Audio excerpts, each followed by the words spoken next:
ওষুধ মাখানো ডায়েরি হাতে নিয়ে উর্মি ও কুন্তলার চক্রান্ত জেনে গেল দীপা। হ্যাঁ বন্ধুরা, আমরা এমনটাই দেখতে পাবো অনুরাগের ছোঁয়া ধারাবাহিকের আগামী পর্বগুলোতে।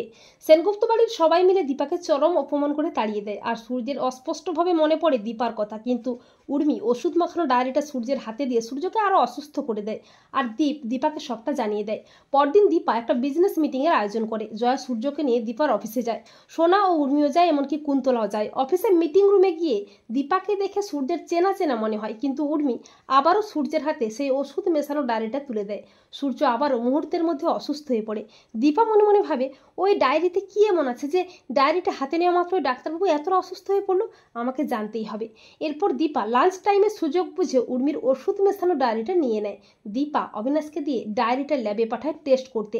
ল্যাব রিপোর্টে আসে ওই ডায়েরিতে এমন একটা মারাত্মক ওষুধ মেশানো আছে যেটা মানুষের শরীরে গেলে স্মৃতিশক্তি হারিয়ে ফেলবে, এমনকি মানুষ মারাও যেতে পারে।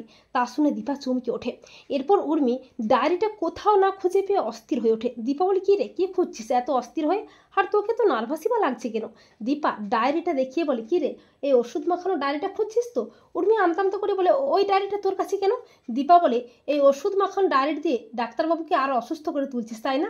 মৃত্যুর মুখে ঠেলে দিচ্ছিস। উর্মি বলে, যা করেছি বেশ করেছি। তখন দীপা উর্মিকে দেয় ঠাঁটিয়ে চড়।